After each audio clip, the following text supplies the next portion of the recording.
Diolch yn fawr. Diolch yn ei Dduw am gyfle arall i ddod ger dy fron ac i ni'n cyflwyno'n hamser i ti. Ni'n gofyn am nerth i dy geisio di, dy addoli di, i bydd ein haddoliad yn dwy'n clod i ddenw di, tir lawr ein plith. I ni'n gofyn hyn ôl trwy enw ac heiddiant ein harglwydd Iesu Grist. Amen. Gyda'ch ni ddechrau'n gwasanaeth trwy ganu'r emyn rhif 89. Duw mawr y rhyfeddodau maith, rhyfeddol yw pob rhan o'th waith. 89, gen i sefyll i'w chanu.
Croeso'n gwasanaeth ar ôl yr oedfa fe fi'n aluniaeth ysgafn drws nesaf yn y neuadd.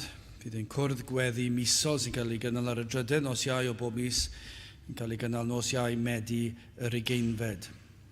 Fydd yn hoedfa nesaf pnawn Sul am hanner awr wedi 3. Wrth i ni gymryd y casgliad gen i gael ni tra'r ein heistedd am rhif 545. 545.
darlleniad o'r Efengyl yn ôl Luc, y 9fed benod.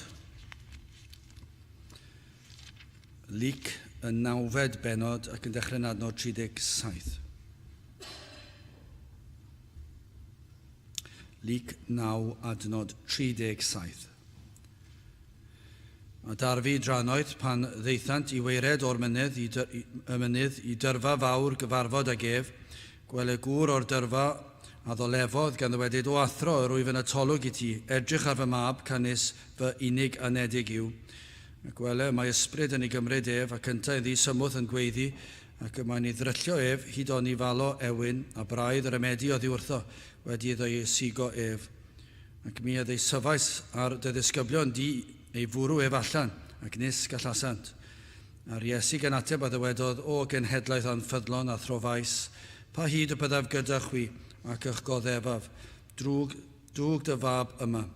Ac fel yr oedd fe eto'n dyfod, y cythrael a'i rhwygodd ef ac ei drylliodd ar Iesu a gyrryddodd yr ysbryd aflan ac ei achaodd y bachgen ac ei rhoddes ef i'w dad. A brawychu am wneithant oll gan fawredd Duw. Ac a phawb yn rhyfeddu am yr holl bethau wneithau'r Iesu, fe a ddywedodd wrth ei ddisgyblion, gosodwch chwi yn eich clistiau yr ymadroddion hyn. Cynnes mab y dyn a draddodir I ddwylo dynion. Eithyr hwy ni wybiant y gair hwn, ac yr oedd yn guddiedig oddi wrthynt, fel nas deallant ef, ac yr oedd arnynt arswyd y mofyn ag ef am y gair hwn. Byddai bendith Duw ar ei air sanctaidd ef. Gyda'ch ni nawr droi at ein harglwydd mewn gweddi.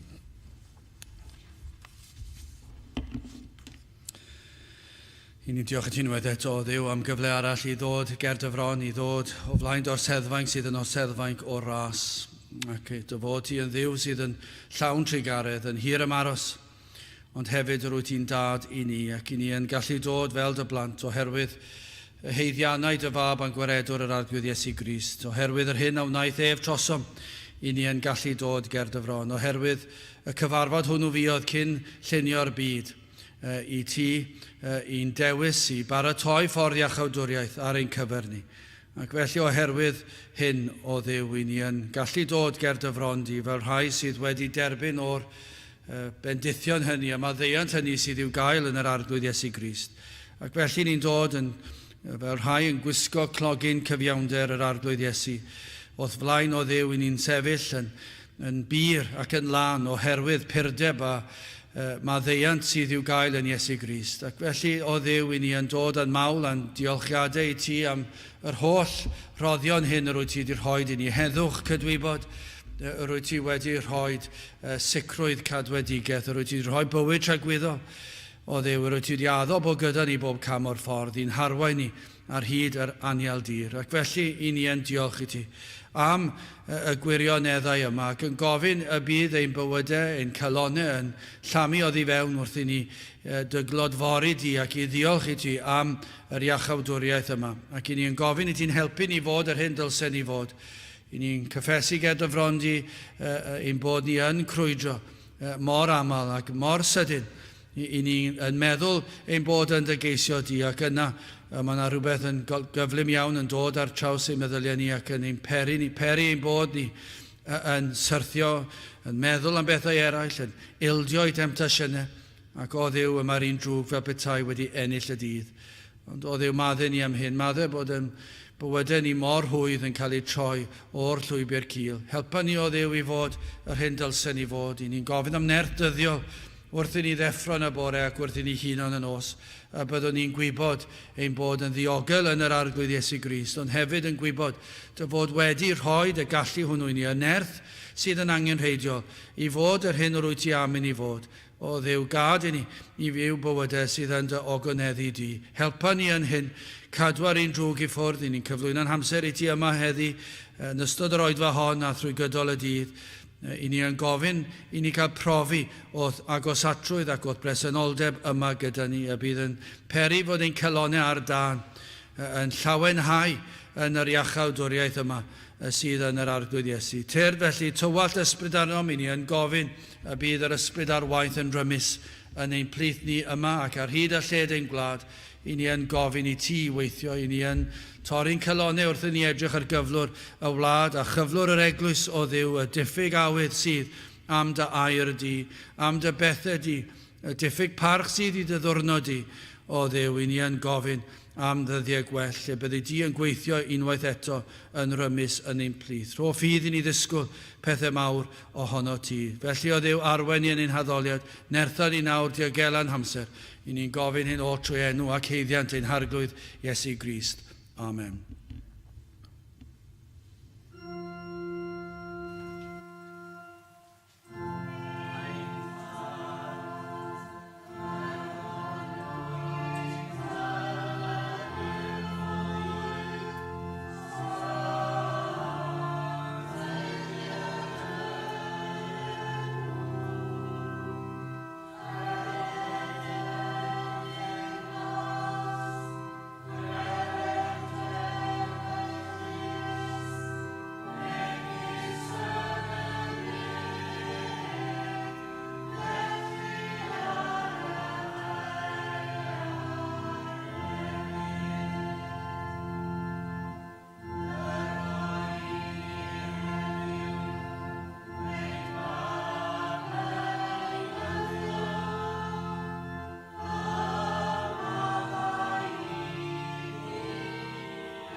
Dewch ni ganu emrif 660 ar lan Iorddonen ddofn rwy'n oedyn nychlyd mewn blis mynd trwy ac ofn ei stormydd enbyd. 660 gyn i sefyll i'w chanu.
Dyma testyn o'r Efengyl yn ôl Luc y 9fed benod ac adnod 44. Luc 9 adnod 44. Gosodwch chwi yn eich clistiau yr ymadroddion hyn. Cynnes mab y dyn a droddodir i ddwylo dynion. Pan mae yna ddigwyddiadau sylweddol yn digwydd yn hanes y byd, yn naturiol mae pobl yn dechrau siarad am y digwyddiadau hynny.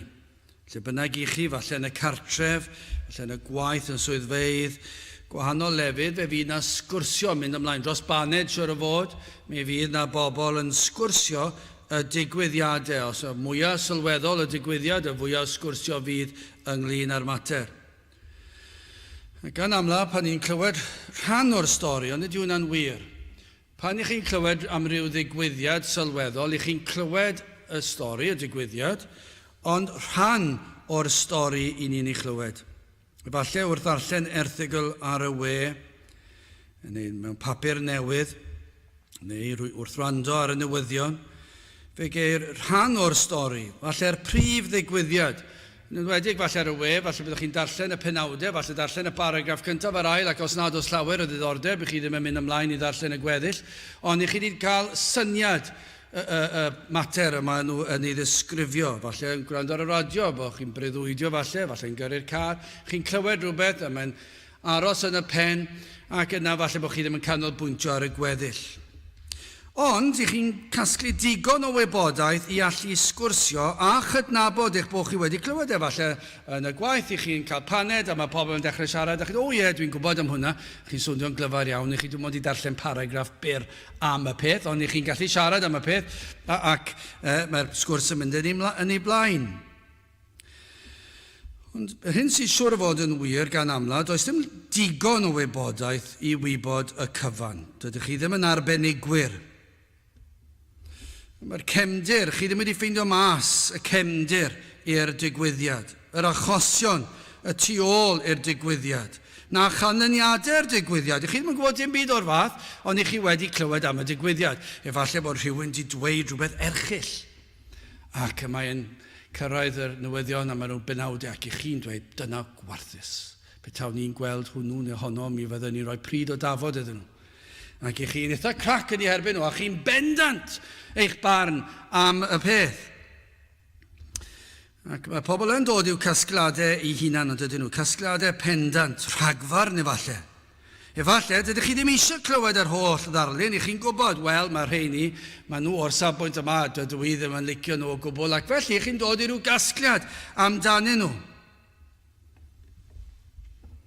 Nad i chi'n gwybod nesaf at ddim byd ar wahân i'r penawdau neu bydd chydig bach iawn am y digwyddiad. Mae'n digwydd mor aml. Siwr o fod mae'n digwydd trwy'r amser. Bron bob dydd, ar wahân i'r chydig bach yna, falle sydd gyda rhyw allu anhygol, ac maen nhw'n gallu darllen erthyglau di-ri mewn rhywbeth fel 10 eiliad, ac maen nhw wedi deall ei gyd, ac maen nhw'n gallu dod mewn i ryw sgwrs a maen nhw'n gallu rhoi holl hanes o gwledydd sydd yn ymwneud â'r peth, a'r sefyllfa economaidd, a'r gwleidyddiaeth, a'r holl beth, a beth ddigwyddodd 167 o flynyddoedd yn ôl, ac maen nhw'n gallu rhoi ban, ond chydig bach o bobl sydd fel yma. Mae mwyafrif ohono ni, falle dim ond i darllen y paragraff cyntaf. Ac i ni mynegu'n barn, ac yn dod i ryw gasgliad.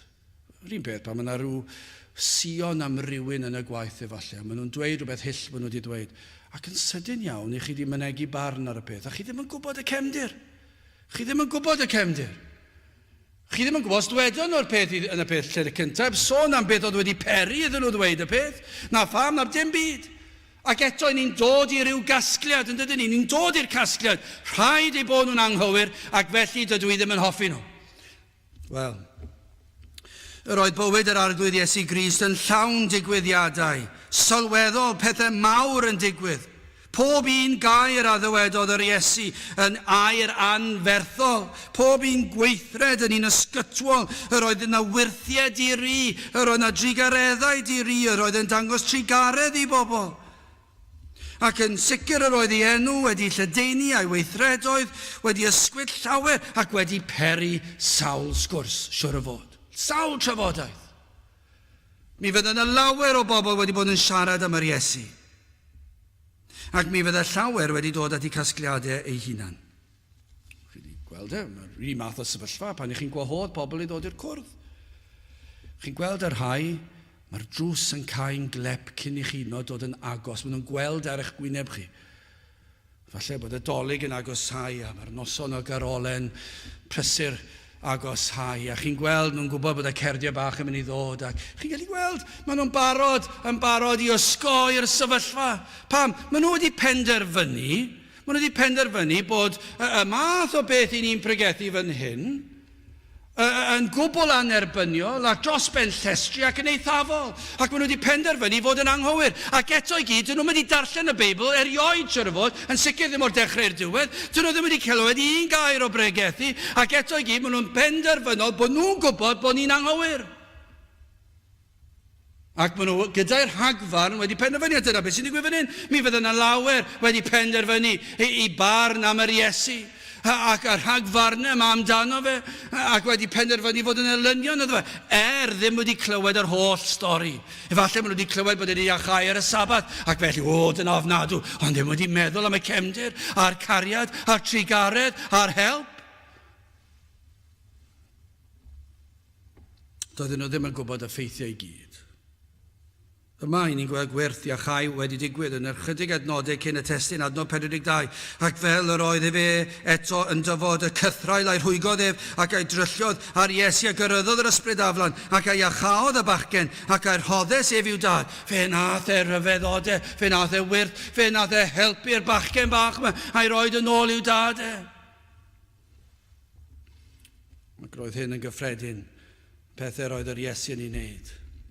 Wel, hoffwn ni edrych ar yr ymateb i'r sefyllfa yna. Yr ymateb arwynebol yma i ddechrau dan gyntaf, yn ail y datganiad eglur sy'n cael ei wneud ac yn olaf yn drydydd y dallineb cynhwysfawr. Wel, yn gyntaf yr ymateb arwynebol yma i ddigwyddiadau rhyfeddol. O ganlyniad i wyrth arall, a siŵr o fod yr hyn a glywsant yn barod, yr oedd y dorf yn ymateb. Dyma i chi ymateb. Ond nhw'n siŵr o fod i clywed yn bethau roedd yr Iesu wedi wneud eisoes, ac nawr wedi gweld hyn yn syfrdanol. Adnod 43, gwrandewch ar ymateb y dorf. A brawychu a wneithant oll gan fawredd Duw, ac a phawb yn rhyfeddu am yr holl bethau a wneitha'r Iesu. Dyna chi adnod. Maen nhw wedi brawychu a wneithant oll gan fawredd Duw, felly mae'n mawredd Duw yn bresennol, ac maen nhw wedi cael dychryn, ac yna maen nhw'n rhyfeddu am yr holl bethau a wneitha'r Iesu, a pethau siwr o fod yn gorffennol hefyd. Maen nhw wedi rhyfeddu ac wedi synnu, wedi syfrdanu. Ac fan hyn, mae'n dweud nid yn unig un neu ddau o bobl, ond o pob un oedd yno. Yr oedd yn ddigwyddiad ysgytwol. Yr oedd ysbryd aflan wedi cael ei daflu allan. A'r bachgen ifanc wedi cael ei achau yn llwyr. Ac felly, yno yn y dorf, yr oedd y bachgen ei hun wedi profi'r iachad yma. Yr oedd y teulu, dychmygwch sut oedd y teulu'n teimlo. Y dorf oedd o gwmpas, y disgyblion, pob un wedi cael ei syfrdanu o'r hyn gwelon o flaen ei llyged. Ond nid yn unig yr un digwyddiad yma, ni'n gweld ei bod wedi rhyfeddu am y cyfan, am yr holl a wnaeth yr Iesu, ac felly mae gyd yn dod o'r pethau'r pytiau falle bod nhw wedi glywed, ac nawr efallai bod y darlun yn dod yn llawnach. Efallai wedi clywed am bethau eraill yn y gorffennol, ond nawr yn gweld o flaen ei llygaid yr hyn mae'r Iesu yn ei wneud. Ac felly mae popeth am yr Iesu, mae'n peri ymateb. Yn sicr, yr oedd presenoldeb yr arglwydd yno. Dychmygwch y sefyllfa. Ni'n darllen bod mawredd Duw yn bresennol. Felly, mae yna rhyw gyffyrddiad fan hyn, ond oes, fel i chi'n dychmygu yn y diwygiadau sydd wedi bod yn ein gwlad ni. Yr oedd Crist ei hun yno, i ddechrau da, felly mae hwnna'n ddiwygiad yn ei hun. Yr oedd yno mewn person. Ac mewn ysbryd o'r oedd yna, felly roedd ei bresenoldeb. Ac Duw, mab Duw ei hun yno, ac felly y bresenoldeb yno, ond mi fydde hi'n o'n fwy felly. Ydych chi'n dweud, roedd yna rhyw bresenoldeb rhyfedd, roedd yna wyrth wedi digwydd o'i blaenau nhw, yr oedd presenoldeb Duw yno gyda nhw. Ac o'n nhw'n gallu teimlo i bresenoldeb, sylwch, mawredd Duw. Maen nhw wedi gweld, nid mae rhywbeth arbennig oedd y radd o tric neu rhyw hyd a lledrith. Mae'n fwy na hynny, roedd presenoldeb Duw yna, doedd ddim rhywbeth tywyll, dieflig am hyd a lledrith. Roedd na dim rhywbeth, ni wedi cael tricio fan hyn gan rhywbeth mae'r Iesu wedi gwneud. Dim byd o'r fath. Roedd presenoldeb pur a glân Duw yn bresenold, mawredd Duw yno. Ac felly roedd y bobl oedd yna yn ymwybodol o ogoniant Duw ar arglwydd Iesu. Yr oedd yn gallu gwneud yr hyn na all y disgyblion. Unrhyw un ei wneud. Yr oedd yn gallu taflu allan ysbrydion drwg. Yr oedd yn gallu cerdded ar y dŵr. Ond nhw'n clywed ar hanesion yma, wedi clywed am fywyd yr Iesu. Gallu tywelu'r gwyntoedd, y stormydd garfod. Yr gallu gwneud yr holl beth yma, iachau, clefydau. Ar ei air, gall wneud yr hyn a fynodd. Ac felly nawr maen nhw'n ei weld mae yn ei syfrdanu nhw. A mae presenoldeb mawredd Duw yno gyda nhw. Be ni'n darllen yw, yr oedd y mwyafrif wedi perswadio bod hwn yn rhywun arbennig iawn. Byddant wedi ei darbwyllo, mae nid dyn cyffredin mohono. Ond yn gwybod, nid fel fi neu chi yw hwn, mae hwn yn rhywun arbennig. Dyna'n sicr i chi, i ni gallu dweud na. Byddant wedi weld fel un anfonwyd gan Dduw. Mi fydden nhw'n edrych ar hwn fel proffwyd, a hwnnw yn broffwyd arbennig. Felly allwch chi ddweud, roedd yr presenoldeb yna, roedd yna rhywbeth arbennig yno, roedd y ddigwyddiad yn rhyfeddol, ac felly mi roedden nhw'n edrych ar hwn, ac wedi syfrdanu at fawredd Duw, ac yn meddwl, mae hwn yn un arbennig, yn broffwyd arbennig. Ond yr holl ryfeddod a'r syfrdanu, nid oeddent yn ei gydnabod fel y Meseia, neu o leiaf y math o Feseia a anfonwyd gan Dduw. Roedden nhw'n barod i gydnabod bod nerth dwyfol wedi bod yn rhan o'r wyrth. Yn barod oeddent i gydnabod i'r Iesu wneud gwaith Duw hyd yn oed. Hwna'n cam yn y cyfeiriad iawn, ond nid oeddent wedi deall na chredu llawer mwy. Byddent falle wedi ymddiddori am gyfnod ynddo. Efallai byddant wedi dymuno i ddilyn. Efallai i weld mwy o ryfeddodau, efallai. Ond dim byd mwy na yna.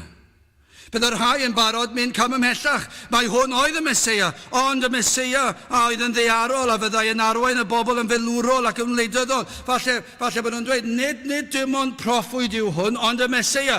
Ond Meseia roedden nhw'n ei ddisgwyl, un oedd yn mynd i arwain nhw fel cenedl yn wleidyddol ac yn economaidd. Ond yn sicr mi fydden nhw gyd wedi ei ddyrchafu ac yn dweud, mae hwn yn special, mae hwn yn arbennig, mae hwn o Dduw. Tristwch mawr yw pan dim ond yn gweld ymateb o ryfeddod yn unig. Ond nid yw hwnna yn drist pan mae pobl dim ond yn rhyfeddu. I ni'n mynd, falle yn yr oes yma, byddwn ni'n mynd yn gyffroes os oes rhywun yn rhyfeddu. Ni'n ddiolchgar am unrhyw beth yn yr oes yma, dydyn ni. Dyna pam dwi yn credu bod pobl yn derbyn unrhyw broffes heddiw. Gan bod cyn lleied o pobl yn proffesu, i ni'n fodlon derbyn unrhyw broffes yn dderbyniol, mae e'n iawn achos does neb da ni. Pwy sydd da ni neu proffes? Ac felly ni'n derbyn unrhyw beth. Na gys i roed i ni'n neud, i dod i'r capel, a ni'n dweud, wel o leia maen nhw'n dod i'r capel, mae hwnna'n rhywbeth i lawenhau amdano. Ac wedyn os maen nhw'n dod i'r capel a maen nhw'n gwrando, wel o leia maen nhw'n gwrando. Ac yn os maen nhw'n dod i'r cwrdd gweddi, wel dyna ni, maen nhw'n dod i'r cwrdd gweddi, i ni mor fach, mae hwnna'n hyfryd. Ac mae e. Ond tristwch o'r mwyaf pan dim ond yn gweld ymateb o ryfeddod am gyfnod. Pa mae rhywbeth yn symud i ni ryfeddu i ddeffro am gyfnod. Pa maen nhw'n dilyn am gyfnod. Ond nad yw yn mynd ymhellach ac yn treiddio ymhellach. Mor drist yw gweld ymatebion fel hyn. Efallai yn dilyn oedfa emosiynol, lle profi'r rhywfaint. Hyd yn oed gallwn ni fentro dweud o bresenoldeb Duw. Dwi'n amen fawr mewn sawl lle mae presenoldeb Duw yw e. Falle mae rhyw bresenoldeb sydd wedi cael ei greu gan ddyn llawn emosiwn gyda crefydd yn rhan blaenllaw ohono. Nid presenoldeb Duw yw hwnna. Ond mae pobl yn gallu syniad o'r holl ffeithiau ac yn meddwl, wel, rhaid, mae presenoldeb Duw yw hwn. Ond hyd yn oed petai presenoldeb Duw yno, a mae'n gallu bod, lle maen nhw'n dilyn yr oedfa arbennig honno, mae rhyw fath o rhyfeddu at yr oedfa yn unig ac at yr emosiwn. Pan maen nhw'n gweld ôl gwaith llaw Duw ar bobl. Falle bod hwnna yn rhan ohono fe. Falle pan bod yna rhyw ddigwyddiad neu iachad neu arbediad o ddamwain neu beth bynnag. Unrhyw beth lle gallu cydnabod mae gwaith yr arglwydd ydy. Mae pobl yn ymateb, maen nhw wedi gweld rhywun yn dod i gredu, maen nhw wedi gweld rhywun sy'n cael iachad, falle nhw eu hunain wedi cael iachad, neu rhywun maen nhw'n ei caru wedi dod trwy gyfnod anodd, ac maen nhw'n gallu gweld, mae'n neud rhywbeth cyffredin oedd, maen nhw'n gallu gweld, yr oedd hwn yn or uwch naturiol, yr oedd hwn yn rhywbeth arbennig, a maen nhw'n gallu cydnabod, bydde hwnna ddim wedi digwydd, ond i bai mai oedd i fri yw o Dduw, ac maen nhw'n fodlon cydnabod hynny, maen nhw'n fodlon dweud, mae'n neud rhywbeth bob dydd oedd hwn, maen nhw'n fodlon dweud, roedd hwnna'n rhywbeth special iawn. Ond yna yn gweld ymateb arwynebol. Nid oes awydd i'w geisio ar holl galon. Mae yn rhyw ymateb arwynebol sydd wedi siglo yr enaid am gyfnod, a'r meddwl, a'r emosiwn. Ac yn sicr maen nhw'n cydnabod y peth, fod e'n rhywbeth arbennig. Ond does dim awydd i'r rhoid ei bywydau i ddilyn hwn. Dwi ddim wedi croesi meddyliau nhw, fe ddylwn ni rhoi fy mywyd i ddilyn hwn. Mae e'n jyst yn opsiwn ar gyfer bywyd ar rhan o fy mywyd. Pan mae e'n ffitio fynyddiadau i, pan mae'n siwtio. Ond dwi'n ddim yn rhoi i bywyd. Does dim dymuniad i'w ddilyn pa le bynnag y bydd yr arglwydd yn arwain, pa le bynnag fydd yr amgylchiadau a'r sefyllfa yn ddaearyddol neu amgylchiadau. Dwi ddim wedi mynd mor bell yna. Dwi ddim wedi dweud ti yw pob peth i mi. Ond mae wedi bod yn ddigon i beri ryw ymateb. Gallu dychmygu'r math yma, efallai. Ar ôl y profiadau hynny, sy'n falle di para rhai misoedd, falle ychydig o flynyddoedd. Ond ymhen 20 mlynedd yn edrych nôl ar fywyd, yn cofio adeg pan yr oedden nhw wedi dilyn yr arglwydd, am ba bynnag reswm. Falle bod nhw'n eistedd lawr, chyma fel i chi wneud yn edrych trwy luniau, gyda chi lluniau fyna yn y llyfrau, chi'n edrych nôl, a welon un y dydd o blaen, no 30 o flynyddoedd yn ôl, yn teimlo fel ddoi. Di cofio hwnna, di cofio honno. Di cofio'r digwyddiad yna. Alle chi ddychmygu rhai, falle 30, falle pwy o wir, ni ddim yn gwybod yn rhagluniaethau Duw, fydd na rhywun sydd yn gwrando ar y we, falle yn gallu uniaethu fod nhw yn rhan o'r lluniau. 30 o flynyddoedd yn ôl. Wedi wneud proffes. Wedi bod yn y coleg efallai gyda ni. Wedi teimlo rhyw emosiwn mewn rhyw oedfa. Rhyw ddigwyddiad wedi digwydd iddyn nhw, neb yn gwybod, a maen nhw'n gallu dweud, roedd yr arglwydd yn ambresennol. Ac roedden nhw wedi dechrau dod yn selog, ac yn ffyddlon efallai. 30 o flynyddoedd yn ôl. Ond dyna beth chi'n edrych ar hanes i bywyd nhw. Blwyddyn yn ddiweddarach, falle 2, cael swydd, tipyn bach o arian, cwrgweddi, tipyn bach o faich i fynd i'r cwrgweddi nawr. 2 waith, 3 gwaith ar y sil, mae yna dros ben llestri, allai ddim wneud yna, plant yn dod. Fedrai ddim wneud cwrdd ar y sil, falle unwaith y pythefnos, unwaith y mis. Ar ôl 3-4 mlynedd, efallai wedi penderfynu, wel, does dim lot yn y lle yna, a bai y pregethwr yw roedd yn ddiflas iawn, felly dwi ddim yn mynd i fynd y mwy. 5 mlynedd, 6 mlynedd, 7, 10 mlynedd, 15, 20, 5 mlynedd ar 20, 30 o flynyddoedd yn ôl, efallai trwy ras Duw bod nhw'n gwrando ar y we nawr. 30 o flynyddoedd i mynd heibio. Maen nhw'n cofio y llun efallai. Maen nhw'n cofio'r llun, maen nhw'n cofio'r criw o roedden nhw'n ymwneud ag e. Maen nhw'n cofio'r profiadau. Maen nhw'n cofio falle gweddio gyda'r bobl. Maen nhw'n cofio mynd i'r oedfa bregethu 30 o flynyddoedd yn ôl. A mae gyd wedi mynd ymhell fel maen nhw'n dweud, i Abergofiant wedi mynd. Anghofio popeth. Dim dylanwad ar efengil mwyach. Treialon bywyd, temptasiynau, falle gyda'r rhai tristwch. Ac yna oes cyfan wedi mynd heibio. Ac roedd y gost yn ormod i sefyll. Ond roedden nhw wedi syfrdanu ar y pryd. Roedd ganddyn nhw dystiolaeth i'w rhoed, proffes i'w wneud, uniaethu gyda Christnogion falle hyd yn oed. Ac yn gwneud y cyfan am beth ddigwyddodd.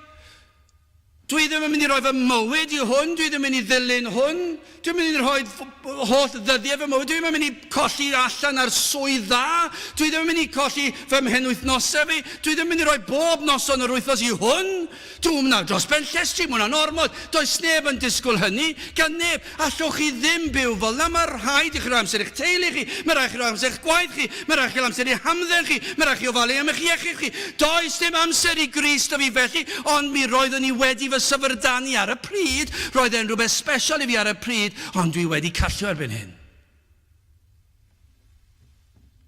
Tybiwn ni bod yn y dorf nifer felly. Ar ôl gweld Iesu Grist yn taflu allan cythrael. Wel, dyn ni symud ymlaen datganiad eglur iawn. Trodd yr Iesu at ei ddisgyblion ar ôl hyn, ac yn gweld ei ymateb, ac sylwch hwn, mae'r Iesu yn gwybod popeth, mae'n gwybod beth sydd yn eich calonau chi, roedd yn gwybod yr hyn oedd yng nghalon y disgyblion, bachgen ei hun a'r teulu, y tad, roedd yn gwybod yr hyn oedd yng nghalon e pob un, ac fe drodd e at y disgyblion. Adnod 44, grandewch ar hwn, gosodwch wi yn eich clistiau yr ymadroddion hyn, cynnes mab y dyn a draddodir i ddwylo dynion. Hynny yw, be mae'n dweud? Gadewch i'r hyn a gliwch gen i suddo i'ch clistiau ac i'ch calon. Peidiwch a gadael yr hyn a ddywedaf wrthych fynd mewn trwy un glist ac allan trwy'r llall. Mae'r Iesu yn dweud, o grandewch, peidiwch a gadael iddo fod yn ymateb arwynebol, ystyriwch yr hyn dwi'n ei ddweud yn o ddifrif. Mae e'n fater mor bwysig. Mae'n hanfodol mwyn tynged eich enaid eich bod yn gwrando disgyblion. Mae'n edrych ar y disgyblion, mae'n dweud, o deffrwch, eisteddwch lan, gwrandewch. Mae'n mor bwysig, tynged yr enaid yw hwn, mae hwn yn sôn am dragwyddoldeb. O na fyddwch chi'n gadael i'r hyn dwi'n mynd i ddweud, i dreiddio i mewn i'ch holl berson. Nid rhyw farn arbennig ydych yn mynd i'w glywed, nid opsiwn arall ar gyfer bywyd i chi ddilyn yw hwn. Mor drist yw pan chi'n clywed pobl yn ystyried yr efengil fel opsiwn. Ac i rai, os ydych yn hoffi'r math yma beth, mae'n dweud, wel, oce, os ydych chi'n hoffi'r math yma beth, mae'n opsiwn dda i chi, os yw e'n neud rhywbeth i chi, os yw e'n eich cyflyru chi, os yw e'n helpu chi trwy bywyd. Mae'n ddigon teg gewch chi'ch gael ond dwi ddim i fi. Nid opsiwn yw hwn. Dwi ddim yn opsiwn, dim mater o farn yw e, dwi ddim yn fan hyn i'n cynnig eich chi, ydych chi eisiau ystyried hwn? Mae fel mynd i ryw farchnad a bod yna siop a res o bethau, a jamiau a gwahanol bethau ar werth. A chi'n dweud, hoffech chi brynu hwn? Wel, chi'n licio hwnna, hoffech chi brynu'r llall? Wel na, dwi ddim felly. Nid opsiwn o pain i chi ffansio prynu yw e. Mae'r hyn mae'r Iesu'n ei ddweud yn holl bwysig. Mae y peth pwysica sydd wedi cael ei erioed i ynganu ar y ddeiar yma. Does neb erioed wedi dweud dim byd fwy pwysig na beth dwedodd yr Iesu. Nid opsiwn yw hwn, mae e'n holl bwysig. A dyna beth mae'n dweud, gosodwch wi eich clistiau, yn eich clistiau ar ymadroddion hyn. Mae e'n dweud wrth yma bron iawn yn gafel nhw fan hyn. O na fyddech chi'n gwrando. Newch chi'n siŵr bod chi'n gwrando ar hyn sydd gen i ddweud. Cyn i chi gamu i'r byd. Mae fel bethau yn gwybod, fe 30 o flynyddoedd fynd heibio. I chi'n camu allan i'r byd sydd yn dywyll ac yn erchyll ac yn llawn pechod. Ac mae fel bethau'n dweud, o na fyddwch chi'n gwrando cyn camu. Falle dyma'r cyfle olaf i rai fan hyn. Pwy a wyr dydyn ni ddim yn gwybod na un cam allan arall sydd gyda chi cyn i chi gamu'r byd. Bore fori, cam fawr. Falle bydd bore fori yn gam anferthol i chi. Fe fyddwch chi'n neud y cam mwyaf chi erioed i wneud i ganol y byd. Ac fyddwch chi'n troi cefn ar yr arglwydd. A mae'r Iesu fel bethau yn dweud, un tro olaf i chi, un cyfle olaf i chi. O na fyddwch chi'n gwrando ac yn gosod chwi yn eich clistiau, rowch yn eich clistiau bron iawn, dyna beth mae'n dweud. O, na fyddwch chi'n wthio fe mewn eich clistiau. A gadael iddo suddo i dreiddio trwy'r holl berson, cyn i chi ddewis llwybr arall. Cyn cael eich dylanwadu gan gyfeillion. O, na fyddwch yn caniatáu i'r hyn a glywch dreiddio i'ch enaid. Peidiwch â chau'r drws a dair Duw. Dyna beth mae'n dweud. Peidiwch cau'r drws. Pan yn camu ar y llwybr wrthod gwrandawiad a mynediad i air Duw, mor sydyn y mae'r blynyddoedd yn mynd heibio. Cyn pen dim, y mae holl fywyd wedi hedfan heibio. Y blynyddoedd o fod yn ifanc, canol oed, i flynyddoedd ein henaint. Dyw e ddim yn hir. Dyw e ddim yn hir. Fe allwch chi wastraffu'r holl flynyddoedd. Hyd yn oed fel Cristion gellir gwastraffu blynyddoedd. Ond i'r digred y mae'r blynyddoedd yn hedfan. A cyn i chi droi rownd, i chi wedi cyrraedd rhyw oedran, beth ddigwyddodd? Ble ath y blynyddoedd? Ac efallai byddwch chi fel un o'r rheini yn cofio nôl i adeg yr oeddech wedi'ch syfrdanu at agwedd o'r Efengyl. Falle bydd na'r rhai sydd yn gwrando yn gallu dweud, dwi'n cofio oedfa yn gwrando'r dystiolaeth rhywun. Falle erbyn hyn, mwyn hanner 160, 70, 80. Dwi'n cofio ryw oedfa ac wedi cael ei hysgwyd ac falle wedi gwneud rhyw broffes o ganlyniad i'r peth. A wedi dilyn am flwyddyn neu ddwy. Ond oedd amser hir yn ôl. Ond bellach dwi'n golygu dim byd. Yr hyn oedd gan yr Iesu ddweud, roedd e mor bwysig, fe fynodd ei bod yn gwrando ac iddynt fyfyrio dros yr hyn a ddywed. Gosodwch wi yn eich clistiau yr ymadroddion hyn, canis mab y dyn a draddodir i ddwylo dynion. O, gwrandewch. Yr oedd yn dweud wrthynt bod na gynllun, mae'n dweud, o, dyma sydd wrth raidd y peth.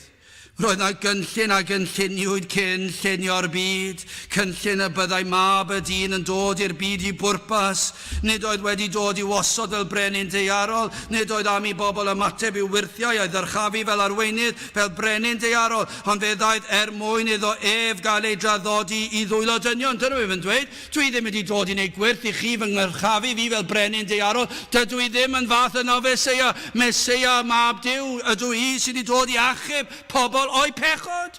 Mae e'n rhywbeth ysbrydol. Fe fyddai i yn cael fy nhaddodi i ddwylo dynion.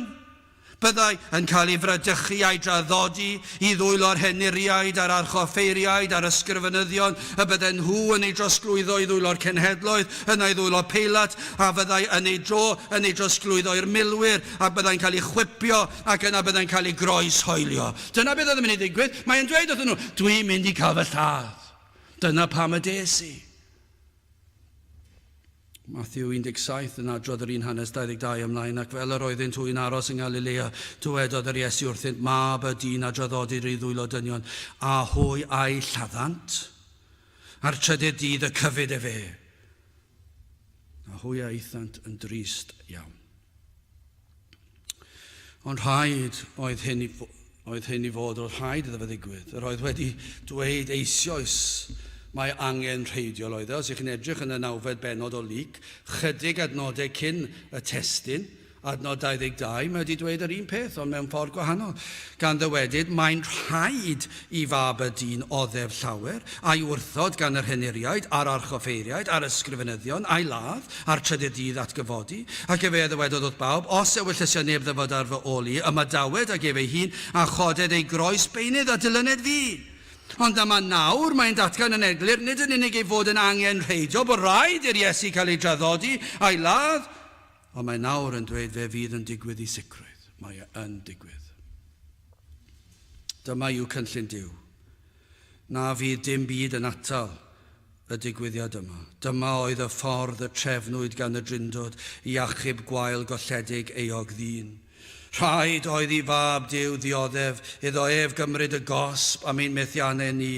Rhaid oedd iddo dywall ei waed. Doedd dim ffordd arall. Mor ddifrifol yw pechod. Rhaid oedd i'r Iesu farw. Ni all neb arall fod wedi talu'r bris, a dyma oedd yr unig ffordd. Ac felly mae'r Iesu'n dweud wrth y disgyblion, gwrandewch ar hwn, dyma yw y mater pwysica.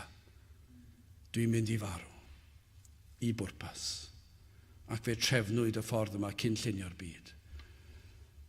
Mae rhaid, dyma'r unig ffordd, ac mae e'n mynd i ddigwydd. Dyma yw'r efengil. Rhaid i chi wrando. Wel, gydewch i ni symud ymlaen yn drydydd ac yn olaf, darllineb cynhwysfawr, adnod 45. Eithir hwy ni wybiant y gair hwn, ac yr oedd yn guddiedig oddi wrthynt, fel nas di allan ef, ac yr oedd arnynt arswyd ymofyn ag ef am y gair hwn. O, yma i ni yn gweld dirgelwch rhyfeddol yr efengil. Sut allwn ni esbonio'r geiriau yma? Dwi ddim yn credu fod e'n bosib. Yma ceir ddisgrifiad o rai sydd yn ein plith ni, neu falle o rai sydd yn gwrando ar y we. Adnod 45 eto, eithir hwy ni wybiant y gair hwn. Doedd y disgyblion ddim yn ei ddeall yn llawn ag oedden nhw. Doedden nhw ddim yn deall beth oedd yr Iesu'n sôn amdano. Sut gall hwn, roedden nhw'n meddwl, y Meseia gael ei ladd?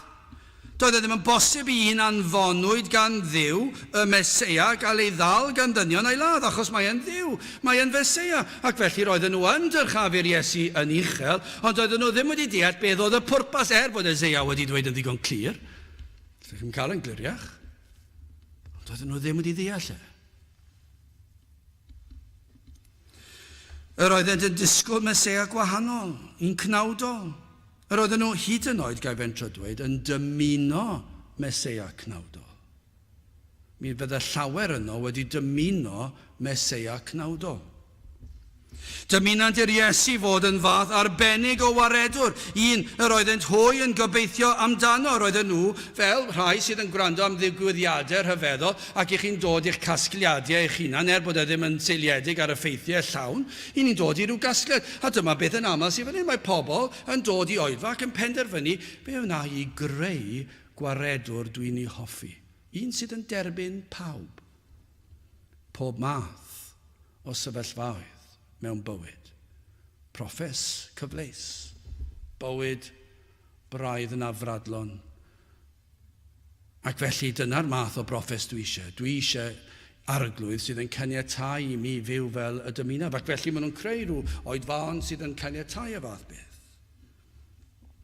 Maen nhw'n cynhyrchu efengil sydd yn ei siwtio nhw. Yn dewis ac yn dethol yr hyn maen nhw am glywed am yr Iesu. Gwaredwr sydd yn ôl eu dymuniadau nhw, un sydd yn caniatáu iddynt fyw fel y dymunant. Nid oeddent hyd yn oed am ofyn i'r Iesu am yr hyn a ddywyd. O'n nhw'n falle gydag embaras o ofyn efallai bod nhw'n poeni. Fyddai'n edrych yn wael os na i ofyn iddo. Be ti'n ei feddwl? Doedden nhw ddim un oed eisiau gofyn. Mae'n dweud fan hyn. Ac yr oedd arnynt arswyd am ofyn ag ef am y gair hwn. Neu yn ofni yr hyn a glywant efallai. Falle bod nhw'n ofni be maen nhw'n mynd i glywed. Wrth ymholi ymhellach. Falle roedden nhw'n ame fydden nhw'n clywed beth doedden nhw ddim yn ei ddymuno. Pwy oer? Falle dyna beth o tu ôl i'r diffyg ymholi. Gall fod na rai yma nad ydynt am ddod i drafod y materion pwysica yma, oherwydd ofn y clywant yr hyn nad ydynt am ei glywed. Dwi ambell waith yn meddwl, pan chi'n meddwl am yr holl oedfaon sydd gyda ni, a'r gwlad sydd wedi cael ei fendithio cymaint a'r diffyg diddordeb sydd i ddod i oedfaon. Pam? Hyd yn oed gyda pobl sy'n proffesu. Falle bod na ofn ddim eisiau clywed yr efengil yna, achos mae'r efengil sydd gen i, diolch yn fawr, yn gadael i fi wneud beth ymynaf. Falle bod yr efengil sydd gen i yn caniatáu fi colli ambell i oedfa ar y sil. Peidio gorfod meddwl am rando ar air Duw. Efallai, cwrdd y gweddi, efallai yn caniatáu i fi wneud ambell i beth na ddylsyn ni wneud, fynd i ambell i le na ddylsyn ni fynd. Ond dwi wedi creu efengyl sydd yn siwtio fi. Ac yna falle yn dweud, dwi ddim eisiau clywed beth sydd â chi ddweud. Dwi'n eisiau gwrando ar eich oedfan chi, achos maen nhw dros ben llestri. Ac i wedi dod i rhyw gasgliadau, rhyw ragfarnau. Hai, dyna beth sydd yn digwydd. Roedden nhw ofni gofyn iddo fe i esbonio mwy. Ond roedd e wedi esbonio'n ddigonol. Ac felly nid oeddent yn gadael i'r pethau yma dreiddio ymhell. Be maen nhw'n neud? Maen nhw'n cau clistiau. Maen nhw'n gwrthod gwrando. Ond nid yna i chi ddisgrifiad o'n cenedl ni, pobl sydd yn gwrthod gwrando. Ac wedi dod â'i rhagfarnau ac yn cyhuddo ac yn bob math o beth yn dweud, dwi'n hoffi'r math o beth i chi'n ei bregethu, chi'n galed, chi'n gas, dwi'n mynd licio bod yn eich cwmni chi. Maen nhw'n dod gyda'r atebion yma ac felly wedi penderfynu nad yw'r efengyl yma iddyn nhw. Ond dyna'r math o bobl yr oedd yr Iesu yn dod wyneb yn nhw. Ond dyma'r dirgelwch sydd yn yr efengyl, mae rhywbeth arall yn wir amdanyn nhw hefyd. Mae nhw'n cau clistiau, ond hefyd nid oeddent yn gallu clywed chwaith. Sut ydych chi'n esbonio yna? Mae'n ddirgelwch yn diwe.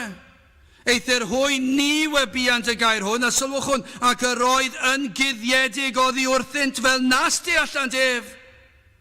Roedd yn guddiedig oddi wrthynt rhwystrwyd hwyr rhag deall yn o'r rhagluniaethau Duw. Nid oedd rhain yn gallu deall ar y pryd. Roedden nhw'n ysbrydol farw. Doedden nhw ddim yn gallu deall. Ni all enaid gyffroi ei hunan. Ni all achosi i'w enaid ei hun geisio. Ac eto i gyd, dyma yw dymuniad yr enaid, i beidio deall. Mae hwnna'n wir hefyd. Y mae'r un mor wir. Chi ddim yn gallu deall, ond ydych chi ddim eisiau deall. Ond beth sydd yn frawychus yw, chi sydd yn atebol am eich anwybodaeth. Maen nhw'n ddirgelion yn dydyn nhw. Falle bod pobl yn barod i ryfeddu'n arwynebol, ond nid yn barod i fynwesu'r Iesu fel gwaredwr ac arglwydd. Ond sylwch yn pan fod yr arglwydd ar waith, pan y mae yn gorchymyn enaid i wrando ac i ystyried i fyfyrio ar ei neges, pan ef sydd yn agor llygaid yr enaid i weld ei angen, i weld ei waith ar y groes, ac yna i weld iachawdwriaeth sydd yn yr Iesu, yn yr holl dirgelwch yma, mor bwysig i'w gwrando ar ei gyfarwyddiadau. Pa mae ar waith, dyna i chi newid mawr.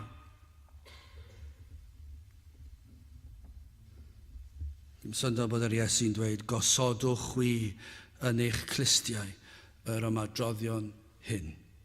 Canis mab y dyn a draddodir i ddwylo dynion. Yma yn eich gorchymyn chi i wrando ac i ddeall. Ond fedrwch chi ddim deall heb waith yr Ysbryd Glân. Ond peidiwch chi a phoeni am na. Fedrwch chi ddim wneud dim am hynny. Ymddiriedwch ei fod ef yn gweithio. Galwch arno. O Dduw graslon. Agor llygaid fy enaid i weled fy angen am Grist. Gofynnwch hynny. Gofynnwch iddo wneud y gwaith. Plediwch ag ef i'ch deffro chi. Gofynnwch eich helpu chi i osod yn eich clistiau yr ymadroddion hyn. Cyn i chi gamu i'r byd. Cyn i chi fentro allan i'r byd. Yn ormod o'n plith ni yn dos sy wedi bod yma ac wedi gwrthod gwrando. Ac wedi camu'r byd. Allai ddweud hyn wrthoch chi, dyw e ddim yr hyn yr oedden nhw yn ei ddisgwyl. Mae'n ddiflas. Mae'n llawn tristwch, mae'n llawn gofalwch, ac mae'n peri fod yna greithiau yn mynd i fod ar eich eneidiau chi. Dyna beth mae'r byd yn ei roi. Ond mae'r Iesu'n dweud wrthoch chi heddi, gosodwch chwi yn eich clistiau yr ymadroddion hyn. Beth yw'r peth hynny? Canis mab y dyn a droddodir i ddwylo dynion, sef e fydd yn marw ar y groes. Y mae ffordd iachawdwriaeth wedi ei roed o'ch blaen. Yr oedd yn dweud wrth y dorf, oedd yn dweud wrth y disgyblion, mae'n dweud wrthoch chi heddi, gwrandewch, gadewch i'r pethau yma suddo i'ch enaid. Myfyriwch dros dynt. Cyn i chi fynd i gysgu heno. Myfyriwch dros y geiriau hyn. Ystyriwch a yw Iesu Grist yn bopeth i chi. Ac yna gofynnwch iddo fe, o Dduw graslon, paid gadael i'm ymateb fod yn arwynebol. Gad iddo dreiddio i'r enaid. Gad i'r holl enaid wedi cael ei gymryd i fyny gyda'r gwirioneddau yma. Ac yna pan fydd proffes yn dod, fe fydd y broffes yn un real, parhaol. Ac y byddwch chi yn camu o'r llwybr cul, o'r llwybr llydan i'r cul, o dywyllwch i oleuni. Ac yna ddaw dydd pan fyddwch chi yn gadael y ddaear yma, fe fyddwch chi yn cau y llygaid ar y ddaear yma ac yn ei agor nhw yn rhagwyddoldeb ac yn gweld eich gwaredwr wyneb yn wyneb. Gosodwch wi yn eich clistiau yr ymadroddion hyn, cynnes mab y dyn a draddodir i ddwylo dynion. Gadewch i ni weddio. I ni yn diolch i ti am yr efengil sanctaidd. I ni yn diolch am yr hybyddion. I ni yn diolch am yr efengil, am y groes, bod yr arglwydd Iesu wedi cymryd ein cosb ar y groes. O Dduw, gad i rai fyfyrio ac ystyried y materion hyn a gadael iddy'n dreiddio i'w holl berson. Te'r gweithio ein plith, i ni'n gofyn hyn ôl trwy enw ac eiddiant yn arglwydd Iesu Grist. Amen. Gydwch ni orffen trwy ganu'r emyn rhyw 730, 730, tydi sydd deilwng oll o'm can, fy nghreuwr mawr am Duw, dyddoniau di o'm hamgylch maint bob awr yr wyf yn byw. 730 gen i sefyll i'w chanu.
Nawr bydd wedi ras i'n harglwydd Iesu Grist a chariad Duw a chymdeithas yr ysbryd glân fod gyda chwi oll hyd byth.